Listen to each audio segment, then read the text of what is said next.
I want to, when I was here the last time a couple months ago, we were talking about Romans chapters 5 through 8.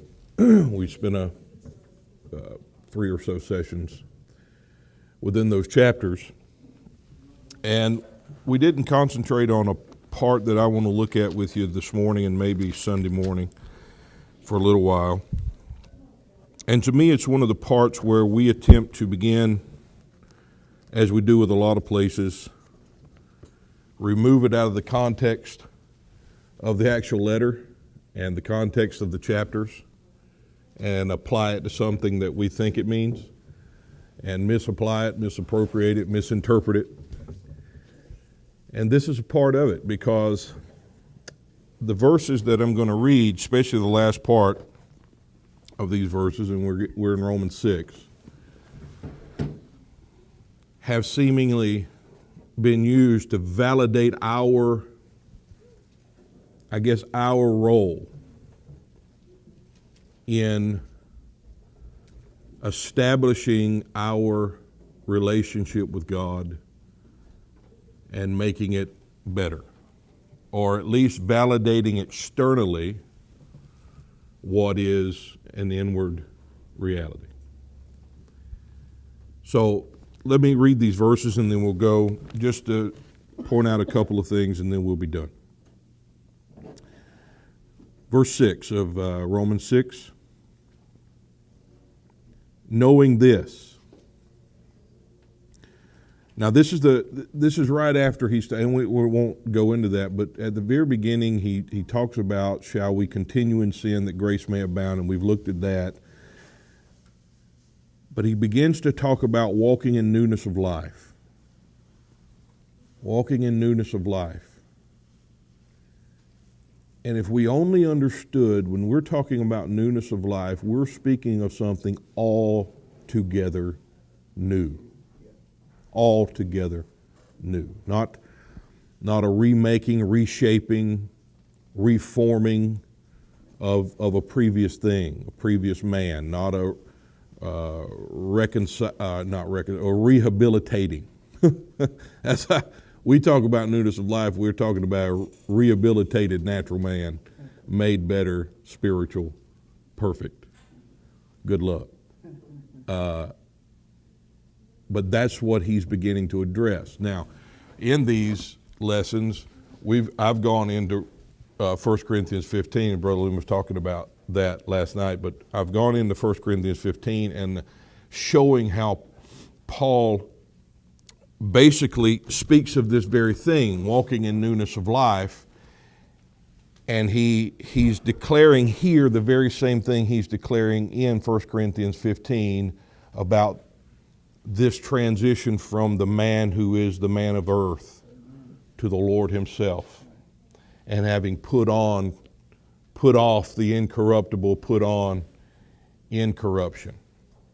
And that's the same thing as being born again of the incorruptible seed. When does that transfer? When does that transition from corruption to incorruption actually take place? It's when the incorruptible one takes residence. Now there is a continual comprehending of that transition and transaction, and that comes in the seeing of that one that is there. But the transaction of spirit that has brought about from death unto life happens the moment he comes and dwells in it, the soul. And in so doing, and this is what we've been talking about in these chapters, in so doing, being present, he determines from that moment on, henceforth, Paul will say many times, from that moment on, he determines the state of the soul he inhabits. He determines the state before God. He determines the relationship that soul has with God because he's there.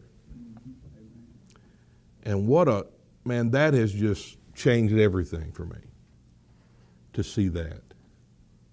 Because the thing that Paul is going to warn them about, do not do this.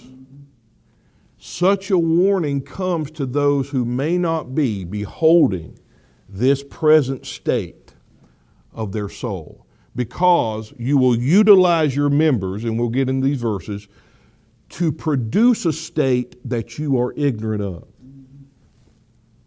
To produce a relationship with God that you assume is not perfect, because you haven't seen the one who is the perfection of it yet. So you're standing in the gap, and you're going to make up the difference, right? And so we think God gives us, and this is what grace is actually preached at today, this abounding grace he talks about in these chapters, is the empowerment of flesh, man, to do that, to make up that difference, to fill up the lack. And to me, to even think and believe that Christ is in you, and yet there's still a lack, is ridiculous. And I've always said, we have a perfect salvation, but an imperfect comprehension of the salvation. And what is a matter of comprehension, we have made a matter of reality. So we're thinking the thing that's lacking is our state, is the salvation of the soul, instead of my soul's beholding and comprehending of it. Maybe Sunday we'll get into the whole idea of neglecting such a great salvation, and how, what Paul talks about and what he means when he says that, because the word is not just, I don't want any part of it. It means something more than that. So in these verses, knowing this, and again, in the context and upon the foundation of walking in newness of life, a state that is already secured in the one who is the abounding of grace to the soul, where one man determined death and sin as your state, this man who is now in you determines righteousness and peace and perfection. Again, you look at yourself and try to assess these things, it will always seem to be missing. But if you see it in a face or in his face, it's not. Which man do we behold? In whose presence are we attempting to find the reality that is there? That's always the question. Verse 6, knowing this, that our old man is crucified with him, that the body of sin might be destroyed. Hear that word? Destroyed. He came to do what? Destroy the works of the devil. And yet, in our Christian theologies and concepts, man, he's still there, just as powerful as ever, and so is man.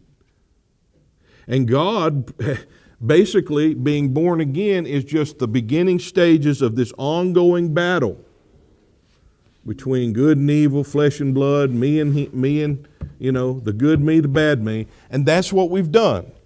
And again, if we take it out of the context of this chapter, we won't see what he's just done previous.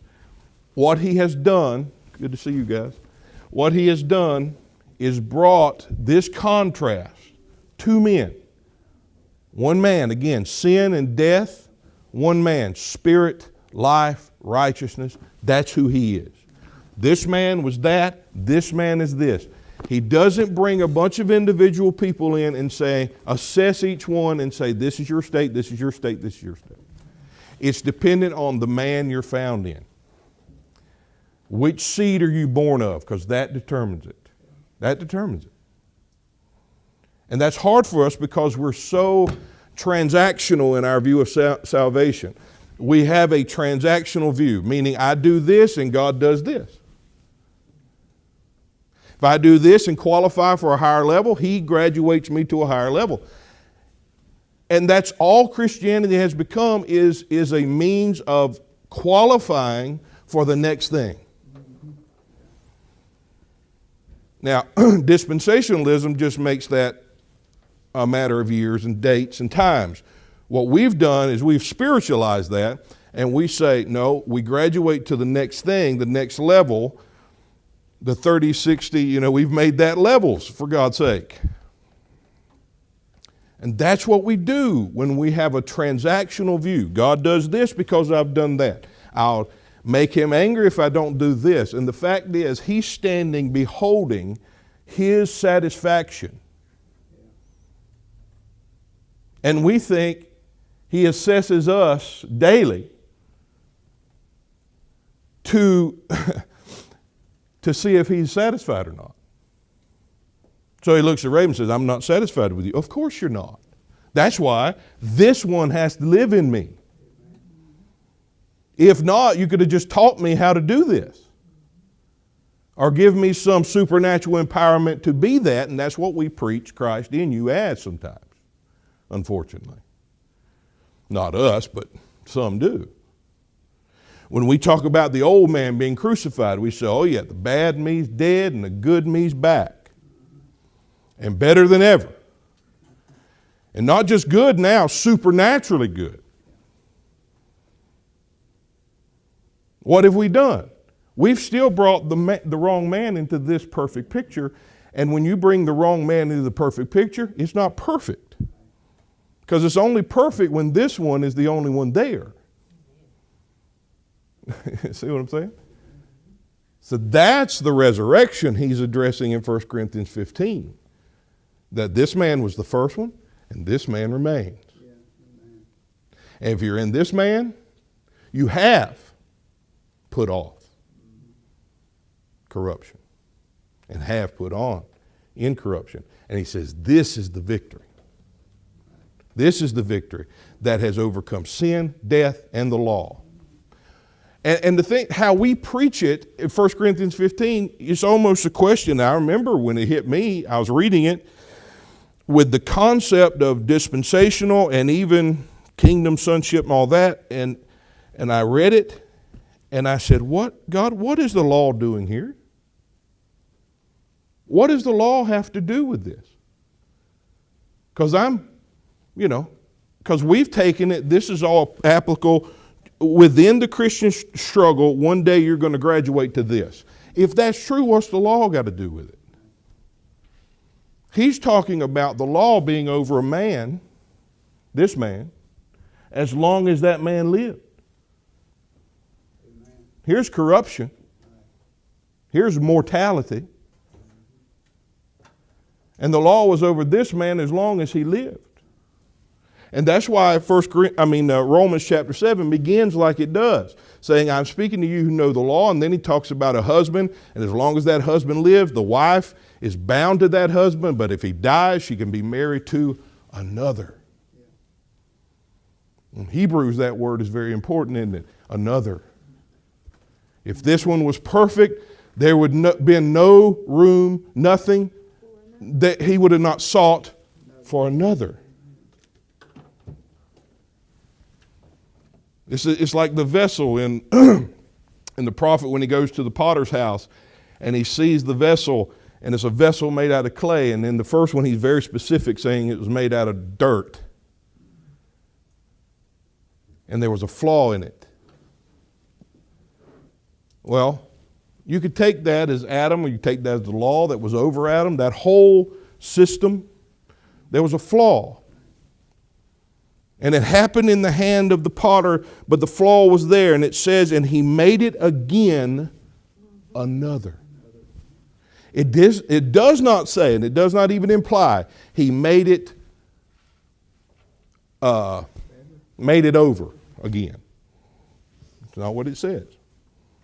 You can look it up in every concordance, every word study. It's not he made it over again and improved its condition. He made an altogether other vessel. And what we think he does, he sees us in our bad state, and then he makes it better. Makes it again. No, he's brought about an entirely new vessel. Entirely new man. The first man was of the earth, earthy. The second man is the Lord from heaven. See, that simplifies the thing. It simplifies the whole view here. one man or another. And what we've said is you're either found in this man or you're found in this one. Either this man determines your state or this man determines your state. You've never determined anything. And in Christianity, we're taught, do your best because you and your works and your observations determine it all. And see, when we stress, when the revealing of the Son of God, as Brother Lumen does and as Jimmy did this morning,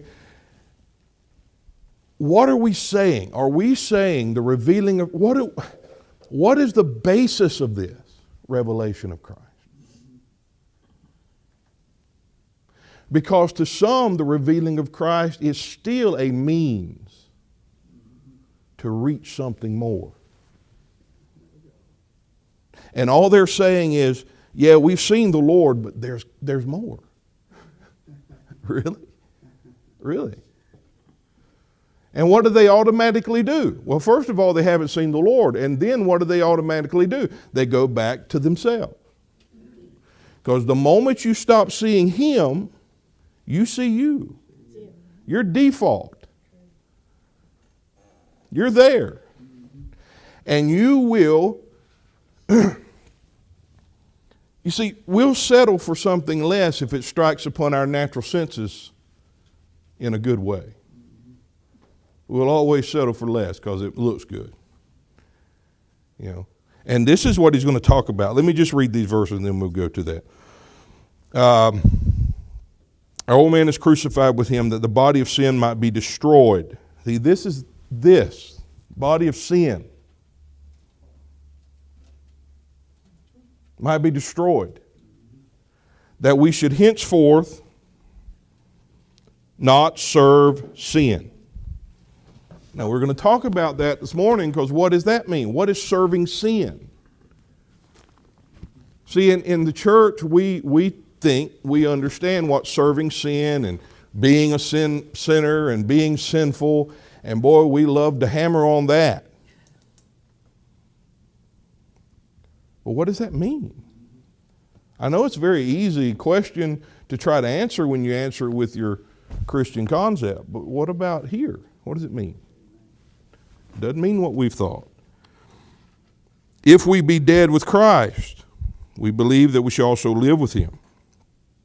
Knowing that Christ being raised from the dead dieth no more, death hath no more dominion over him. Look at that.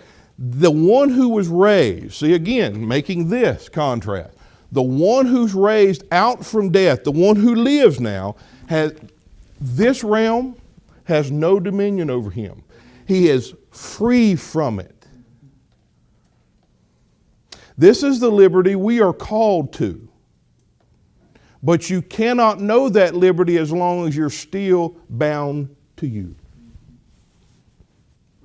That's why when people hear about liberty, they think, oh no, we can't talk about that. That's too much. They'll go crazy. No, not if you see liberty and experience liberty in this man. We're not talking about liberty in the context of this man. We're talking about liberty in the context of being found here. Because salvation is not to this man, salvation is out from this man into an altogether new man. That's salvation. And what we have called liberty is looking here and saying, see, you're free to do whatever you want. What he calls liberty is not I, but Christ liveth in me. Stand fast there in that liberty. Otherwise, you're Ishmael. See, you go back to Galatians 4, and that's the whole contrast he's making. That's the liberty that whole contrast is between Ishmael and Isaac. The fruit of the Spirit and the works of the flesh, you can name them Ishmael and Isaac. Because it's the same contrast he's making there. And we're going to look at another verse here in Romans that says the same thing. And the very thing we do is the thing he says is evil. And he's going to address to us what makes us what displays us or demonstrates us perfectly as transgressors is the very thing that we think proves our Christianity. Isn't that something? It's nothing more until you see this man and live in that liberty. Not I, but Christ. You are Ishmael, attempting to take unto yourself what belongs to another. And that's exactly what he's warning them of here. Knowing first that he died, he rose, and death, this realm, this man, because again, death is not something, death is someone. Sin is someone. That's why he can look at the Jew and the Gentile and says, all under sin, for all men have sinned. Because that's who you are. It's your state. Right?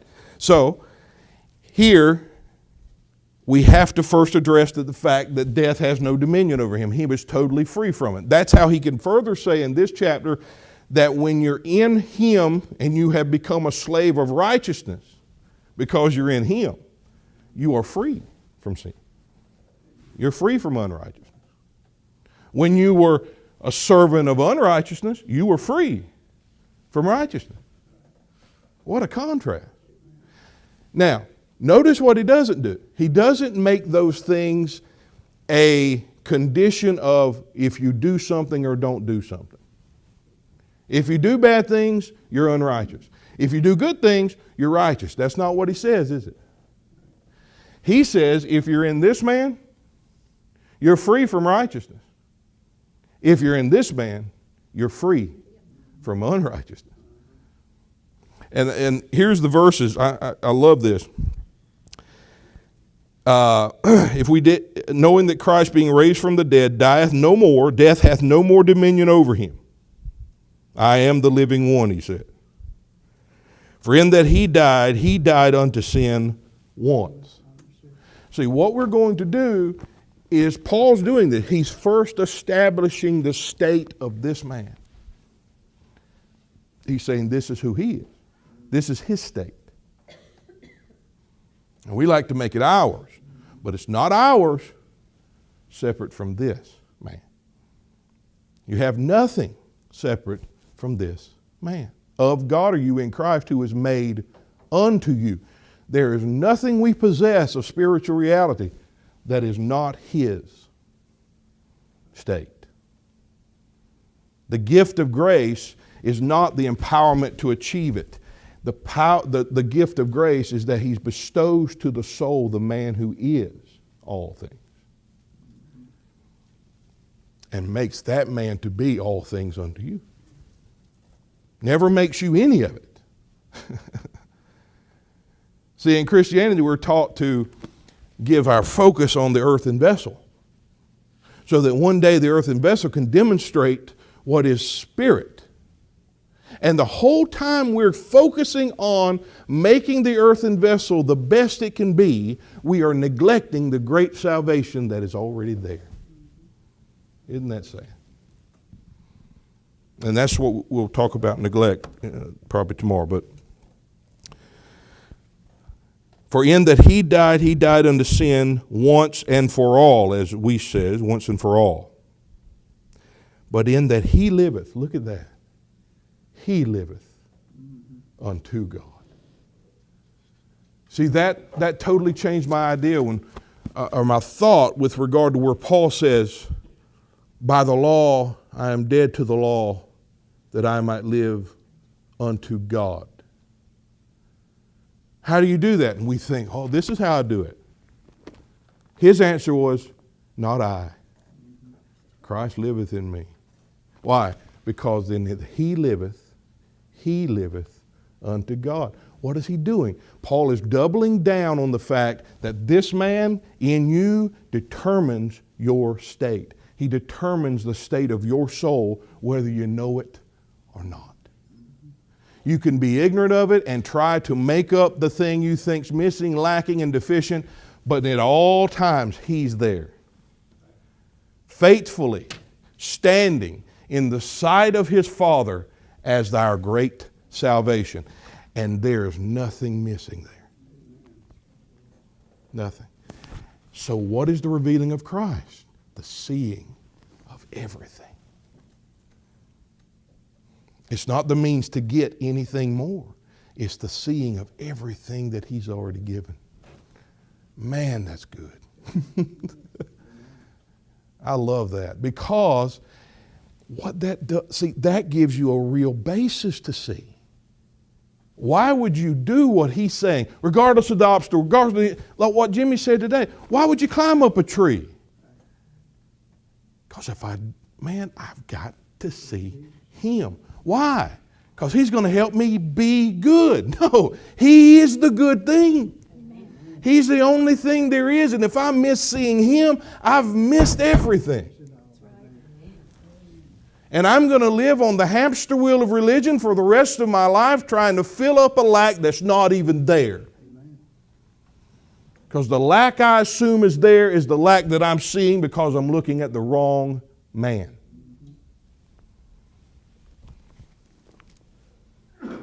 So, and this is what he's talking about. He liveth. It's the high priest standing in the Holy of Holies, is it not? And in the Holy of Holies, the Father beholds Him and beholds everything concerning Him, receives Him, accepts Him. And because He's received and accepted, He determines that for the whole of Israel. God doesn't call each individual into the Holy of Holies.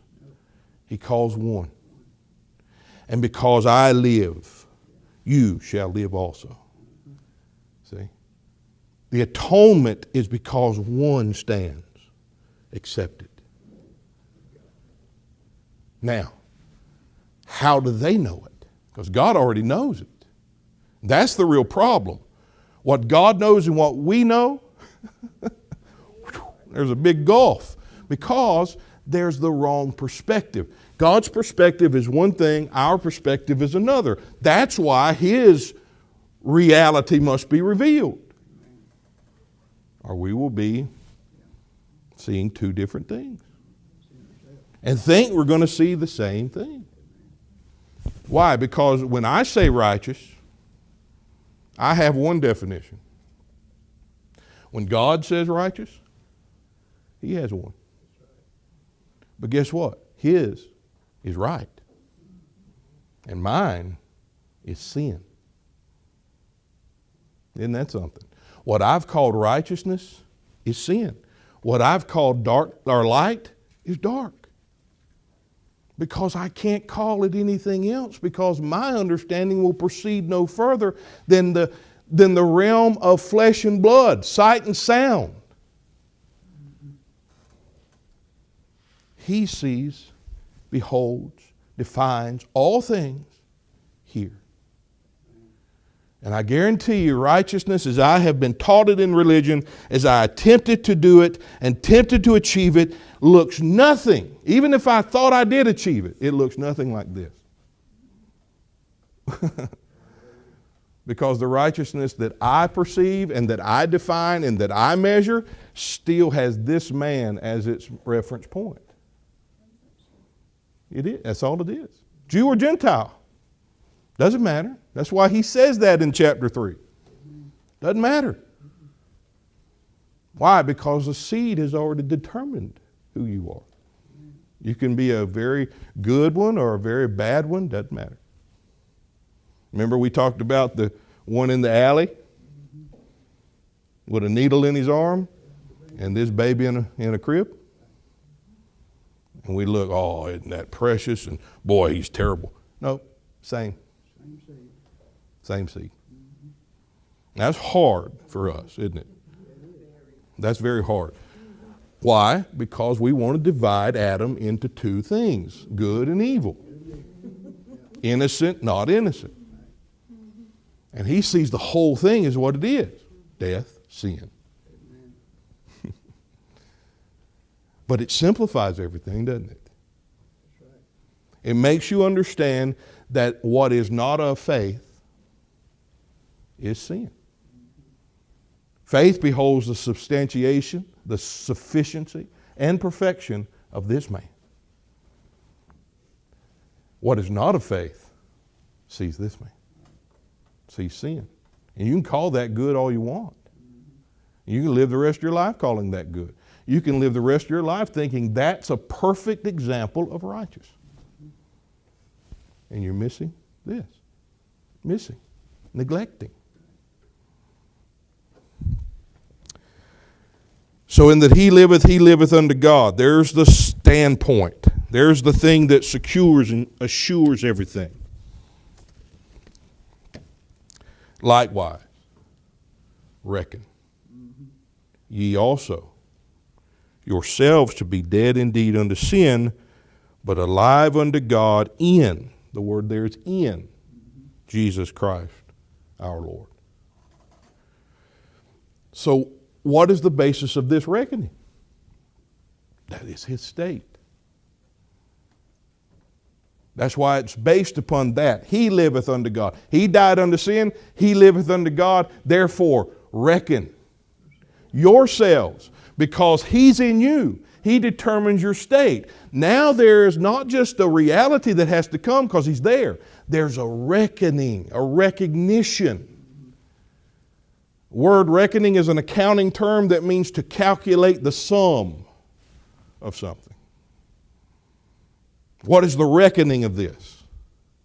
You calculate to the end concluding sum. And he's saying the sum is this one. And he's your life. There's a reckoning that must happen.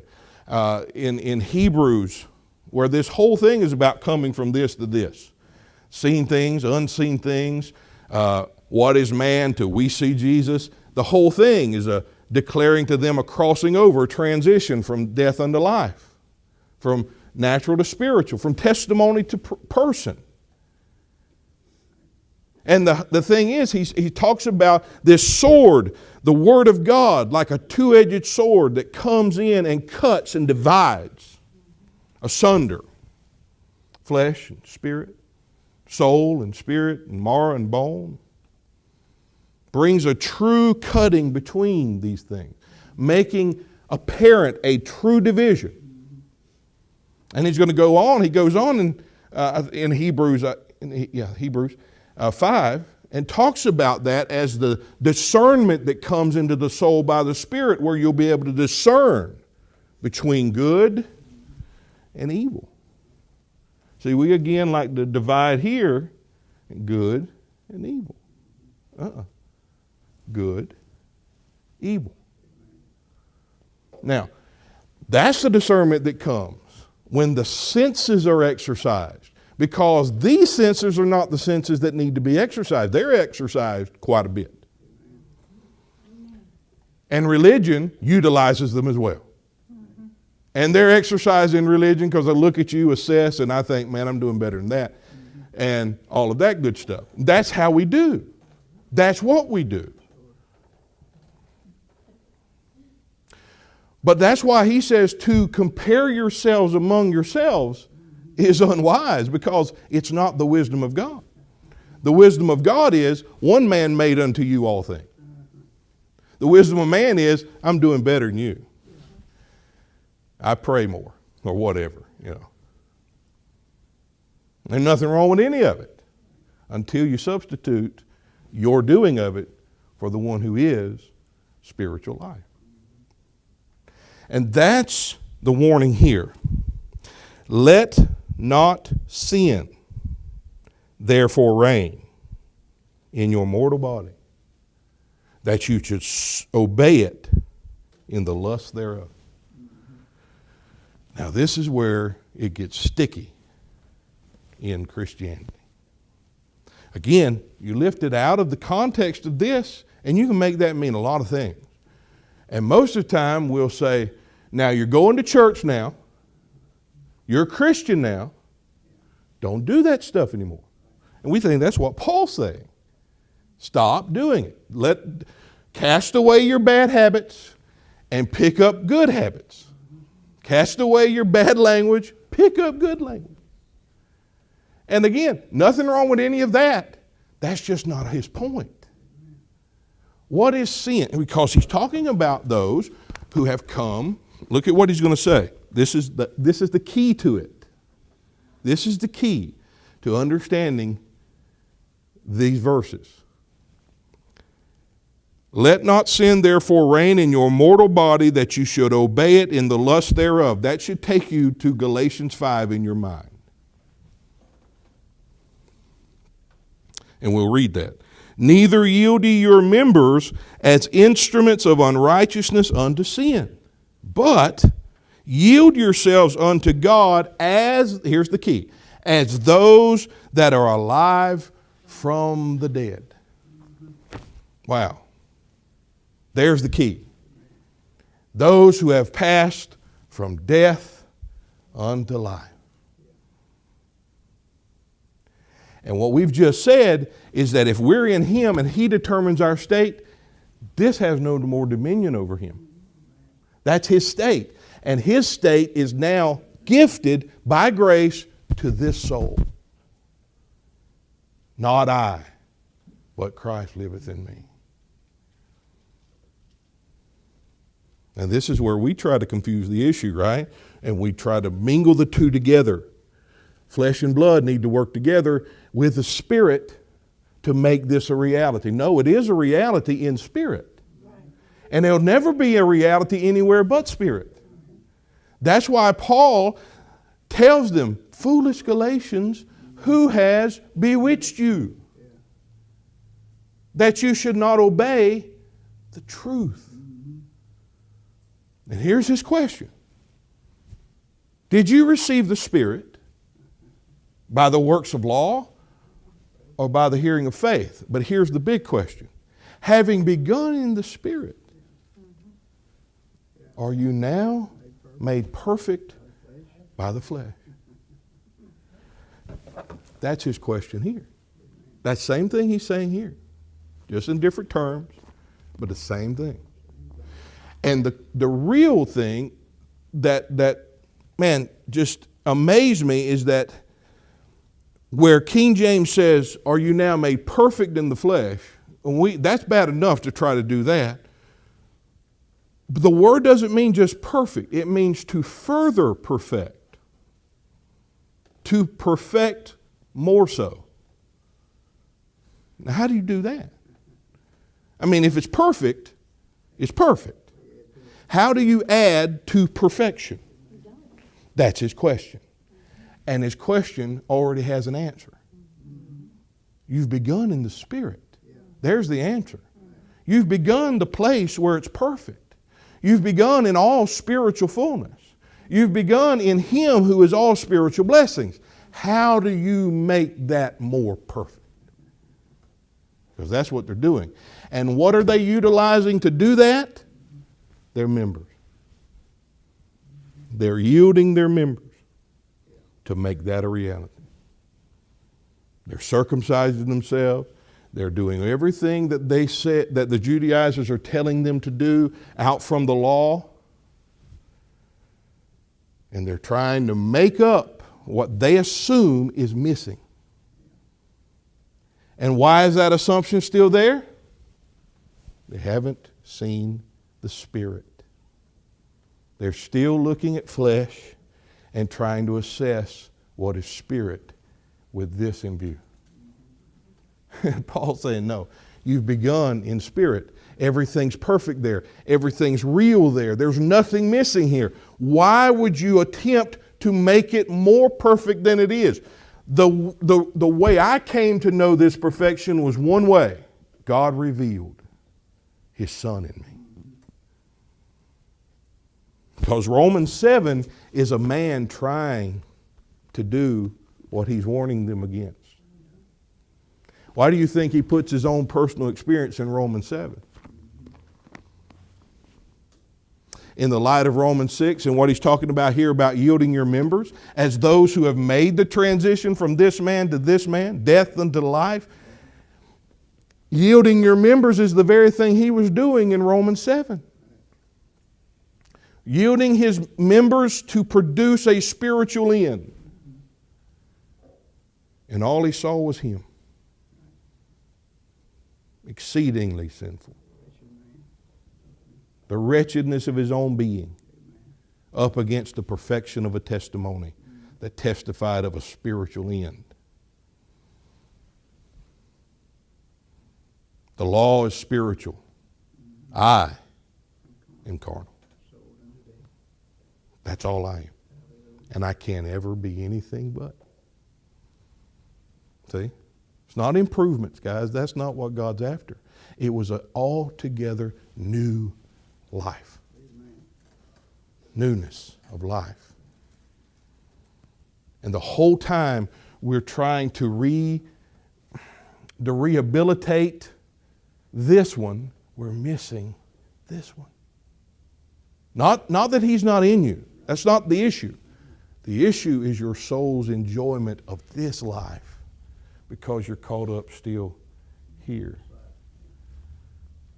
And hoping, as he says at the first of chapter 6, hoping because you have the wrong man in view, you're still living with this man's sin in your peripheral, in your reference point, and you're trying to reach this end, and you're just praying the whole time that God's grace would finally abound and make it so. And he says, God, no. We're dead to this. He lives unto God in you. Now, let this be your reckoning.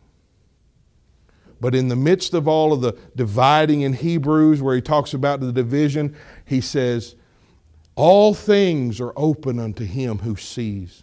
There is nothing hidden to him that beholds these things. And he says, this is the one with whom we have to do. And the word there is actually, this is the one with whom we have our reckoning. There's the reckoning.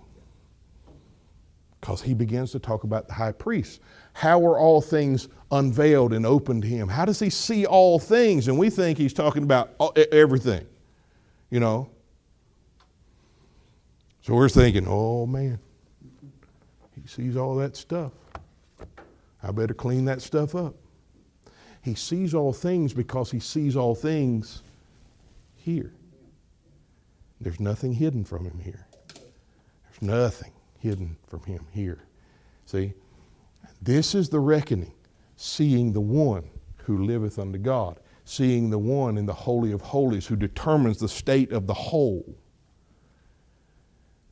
and allowing an encounter with that one to free my soul from this bondage, from the bondage of corruption, that we may enjoy what? The liberty of the sons of God. Now, religion, as Peter says in his letter, religion will promise you liberty. And it'll put you on a rat race forever to get to it. But the ones who promise you, who are still bound to religion in their own corruption, he says they promise you liberty, but they themselves are servants of their own corruption. Why? Because they still haven't seen reality. Trying to get to it, trying to achieve it. And that's what this yielding of your members, let me read something I wrote here. The natural mind sees nothing more or sees nothing regarding spiritual substance. Those of flesh, the carnal, mind the things of the flesh. That's what he says in Romans 8. Those that are of the flesh do mind the things of the flesh. Therefore, that natural mind, desiring spiritual things, will call for the implementation of efforts and actions by the mortal body, and thus offer the members of the mortal body to the unrighteousness and sin that governs man. Isn't that what Paul says in Romans 7? That he looked at the commandment, and the commandment was taken by the sin that was in him, and the sin that was in him looked at the commandment and said, you can do that. And it says, it brought about in me all manner of concupiscence. What does that word mean? Lust. All manner of lust. That mean you looked at women when you're not supposed to? No. That means I tried to attain an end that only one man is. And I lusted after that goal. I lusted after that end. See, we believe in Christianity, and I hate to say we, but Christianity, religion, believes that until it is here, it's not real. Until it's seeable with these eyes, it's not real. Had people, I was raised up in a certain church, and they would look at it and say, you hadn't showed me anything. I don't see anything. But knew then what I know now, I would rejoice in that and say, well, you just need to see the right person. But back then, it was a condemning thing. And it condemned me. And what did I do? Boy, I dug deeper in myself trying to achieve what they thought was missing. And so I thought it was missing too, because they thought it was. Why? Because their definition of it was found here and not here. So I kept trying until I saw perfection. And when you see perfection in the face of the perfect man, you realize how asinine it is to have ever looked at you to find it. And you rejoice and live in a state of thanksgiving that God, by His grace, would bestow such perfection to your soul. A reality you could never achieve on your best day. That's what He's addressing here. And that's why He's saying, no, don't yield your members to the unrighteousness that's in you. Don't yield your body and let sin that's in you that desires what belongs and is another man. Don't let that govern you to where you exercise your members to produce that end you think's missing. No, because you have come from death unto life. Set your affection on that which is above, not on the earth. What earth? The members that are on the earth, he says in Colossians 3. The members you think by implementation will produce a spiritual end, and they cannot. Can't do it. He's the spiritual end we in our ignorance have always attempted to achieve. He is the end of the law for righteousness, meaning as long as the law was still valid, righteousness was never achievable, ever. The end of the thing had to come that the reality it testified of could actually be realized. See, this is what it means, and we'll get into a verse in a moment and then we'll stop, but this is what it means in Romans when he says it, and I think he says it in Romans 7 here. Let me find it here. Yeah.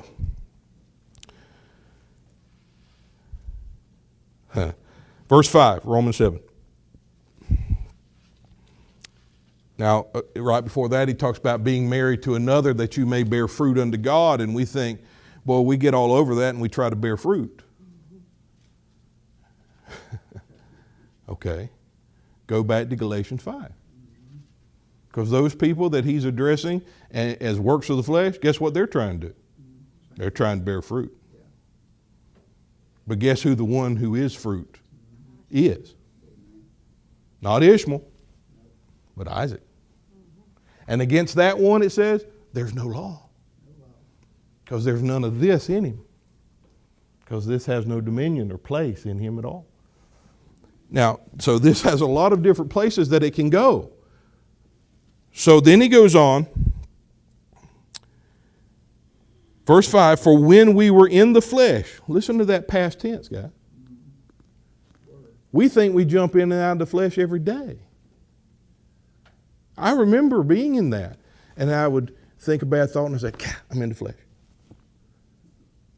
And then I'd pray, I'm in the Spirit. I'd be driving down the road and get mad. I'm in the flesh. In the Spirit again. Thank you, Jesus. And that's that's the roller coaster ride, man, we're on. As long as this is our reference.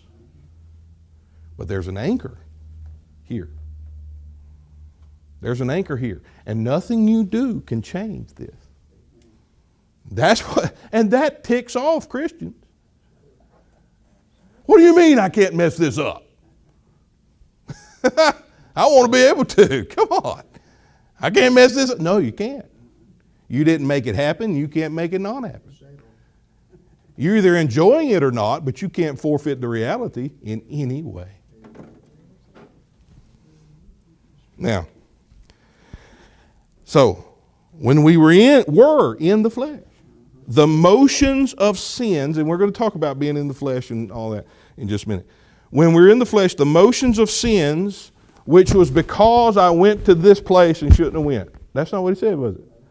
Which were by the law. There's the source of the whole thing. The motions of sin were by the law. Because Paul just said it. The law wrought in me all manner of lust.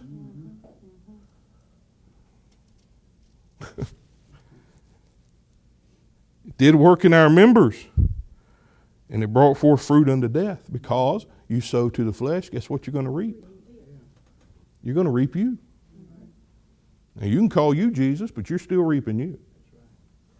And the only thing that's going to keep you from calling you Jesus is a good seeing of Jesus. But now we are delivered. This is the deliverance Paul is going to cry out for later in this chapter. We are delivered from the law, that being dead wherein we were held, that we should serve in newness of spirit, not in oldness of the letter. So here's people read that today and said, that's right, we got to get rid of the letter. And they throw it out. That's not what it means. The oldness of the letter is you take this letter, as Paul is going to talk about in Romans 7, you take this letter, you take these words that have spiritual meaning and intention, and you apply them to you. That's the oldness of the letter. You haven't seen the end of the letter. You haven't seen the end of the word. You haven't seen the truth of the words of truth. Therefore, you apply them to the one you do see. And that's all you can do. Newness of spirit, serving in newness of spirit, is serving in the light of the spiritual conclusion of that word, of that letter. Not trying to be the spiritual conclusion of it. Because what we do is we yield our members because we think something's missing, and we yield the members to produce what we think's missing. And if it was to be that way, and Paul in his argument, when he begins to recount his argument with Peter in Galatians 2, we could turn there. Let me read a couple of the verses, and we have to keep in mind this is his response to Peter in Peter's hypocrisy, because Peter's eating with Gentiles. He hears that Jews are coming from Jerusalem, and he jumps up and acts like, I don't want to have anything to do with these people. I haven't touched anything they've eaten. I won't even commune with them. Because he's afraid of the judgment of the Jews. Why? Because the Jews' idea of righteousness is one thing. Peter has come to Christ. He's in Christ now because he knows that the Jews' idea of righteousness is not righteousness. And Paul will say this. Here's verse 16. Knowing that a man is not justified by the works of the law, but by the faith of Jesus Christ. Again, he is correcting Peter here. And he's going to say to them, why are you trying to get the Gentiles to live like Jews now? Because you were a Jew and you came to Christ because you knew that was not a way to produce righteousness. Why? Because that's what we do. when you haven't seen this man, you would divide this man, Jew, Gentile, good, evil, sinner, not sinner. And he says, knowing a man is not justified by the works of the law, but by the faith of Jesus Christ, even we, Peter, have believed in Jesus that we might truly be justified by the faith of Christ, not by the works of the law, for by the works of the law no flesh shall be justified. But, and this is the part, if while seeking to be justified in Christ is what they've done, we've sought outside of the law and in Christ now to find justification or righteousness, we ourselves are found sinners, is Christ therefore the minister of sin? God forbid. What is he saying? They come in with their judgments, their assessments, their suppositions, and just because they look at you and say, look, you're no longer doing what the law said, you're a sinner. That's what he's talking about. He said, are you telling me that God is the author of sin? Because he has brought us out from the works of the law to the substance of Christ and the righteousness that he is he therefore the minister of righteousness? God forbid. Here's when you truly are a transgressor. Not because you've put away the law for the righteousness of Christ. Here's when I become a sinner.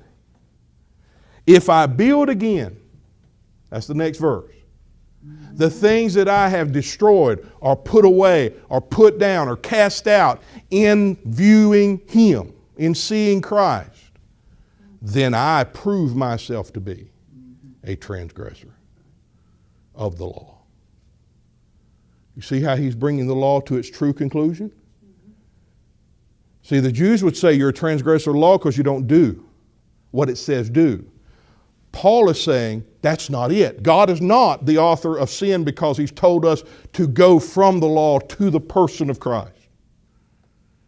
The way you are a transgressor of the law is when you go back to it and refuse the substance of it. That's the transgression of the law, because the law was spiritual in its meaning.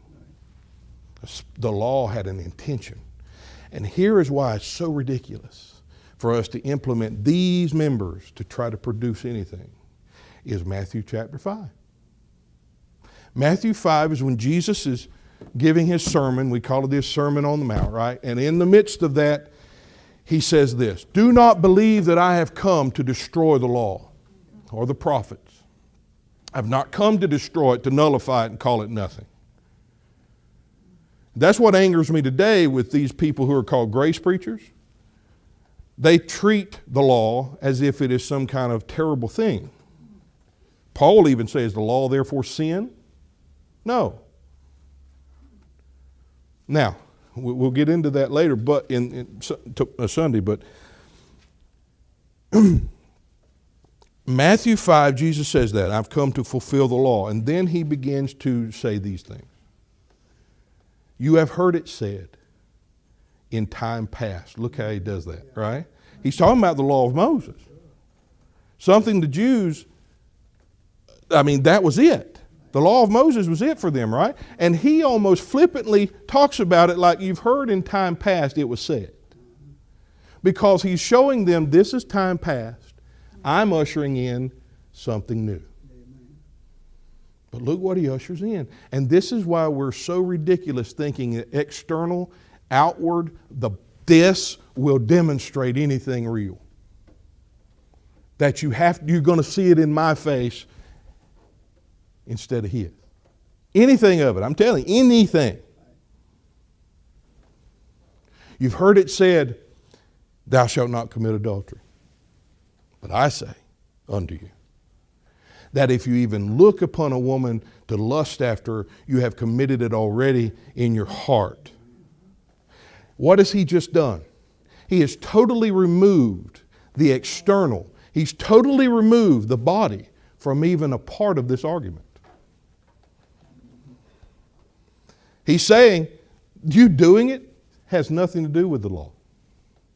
That's not the intent of the law at all. Because the law was never about you not doing.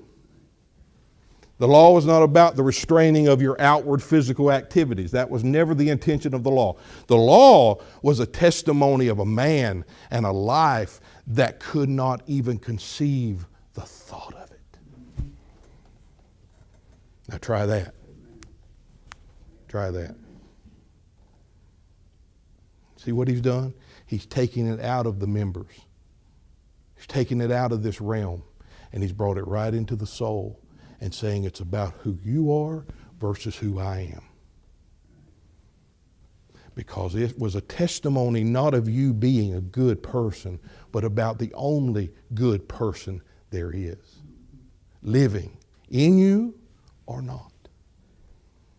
And you can go through every one of the things he talks about, but he removes every one of them from the realm of sight and sound, the thing that we lust in and find our glory in. And he removes it from that realm altogether.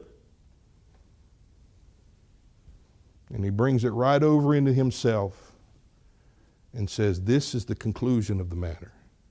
It's a life that has no sin in it. That's what the law was about.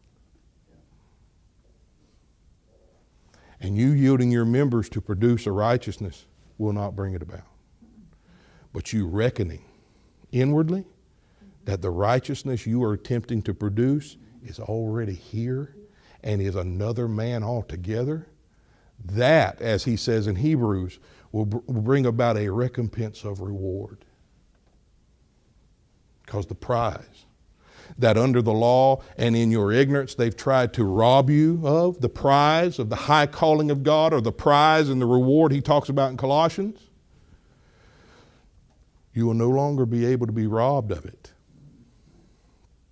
because you are laying hold of the prize. Not a prize he's going to give you one day, but the prize he has given you in the presence of this man who is our life. And therein is the fulfillment of all things. Him being present. So we say, well, why does he have to be revealed? Because he's present. And until you see the one who's present, you're going to try to make up the difference that you see in yourself, and it's merely a matter of you're ignorant of the presence of him. That's it. And everything